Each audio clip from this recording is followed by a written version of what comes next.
Nasubukan mo na bang magluto ng pork estofado? Kung hindi pa, para sa'yo ang video ito. Dahil nga, dito sa video ito ay magluluto tayo ng pork estofado. Simulan na natin ang ating pagluluto. Unang gagawin natin ay magpapainit tayo ng kawali. At kapag uminit ng kawali ay lagyan na natin to ng mantika.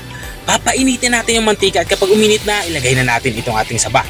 At maglalagay din tayo dito ng carrots. Gagawin natin ay ipapan-fry natin itong ating saba sa carrots hanggang sa magkulay light brown ito o maging tostado ng bahagya. Katulad ng nakikita nyo. Kapag natusta na ito ng kaunti ay lipat na natin to sa malinis na lagayan. Itatabi muna natin ito. At matapos nating maitabi yung ating napritong carrots sa saba ay ipansir naman natin itong ating karning baboy. Ang gagawin natin dito ay papalabasin natin ang sarili nitong mantika hanggang sa matusta ito ng bahagya. At kapag natusta na ito ay lipat na natin to sa malinis na lagayan at itatabi muna natin to. Katulad ng nakikita nyo. At kung nanonood ka pa rin hanggang dito sa parte ng aking video, ibig sabihin na nag-enjoy ka. Baka pwede mo na may comment kung saan ka para alam ko kung hanggang saan umabot ang aking video. At balik tayo dito sa ating nilulutong ulam. Matapos kong maitabi yung ating mga napansir na karning baboy, marami itong natirang mantika. Gagawin ko lang, ibabawasan lang natin to. At nagtira lang ako ng sapat na mantika para sa ating gagawing pagigisa. Dito nga sa parte ito ay nagigisa na ako. Unang inilagay ko nga yung bawang. At isinunod ko na itong ating sibuyas. Igigisa nga natin itong dalawang aromatics natin hanggang sa lumabas yung aroma nito. At kapag lumambot na ito at lumabas na yung aroma ng ating dalawang sangkap na panggisa, katulad ng nakikita nyo ay ilagay na natin itong ating mga napansir na karning baboy. At habang nga tayo ay nagpapatuloy sa ating pagluluto, gusto ko lang i-shoutout ang mga masusugid nating mga taga-subaybay. Big shoutout nga kay Ma'am Marcela Gonzaga ng San Pedro City, Laguna.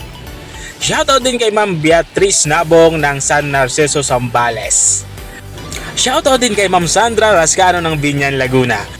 At shoutout din kay Ma'am Gemma Praja, sabi niya pabati naman. At maraming salamat din sa mga walang sawang nanunood at sumusubaybay dito sa aking channel.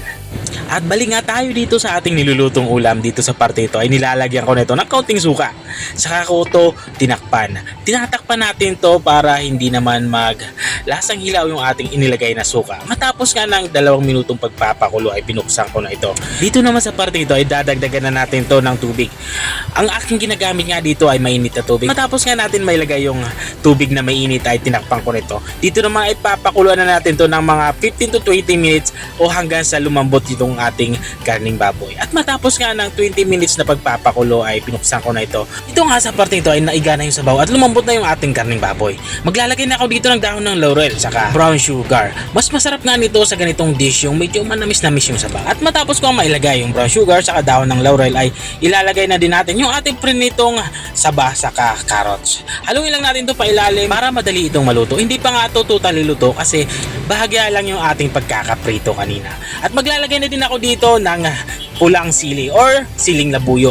At saka ko ito tatakpan para isimmer pa ng kahit 1 minuto pa. Dahil gusto lang natin ma-achieve yung lumabas yung tamis na manggagaling sa ating saba. At matapos ka na 1 minuto ay ito na nga binuksan ko na ito at dito sa parte ito ay lutong-luto na nga yung ating ulam pananghalian. Ito na nga yung ating pork estofado.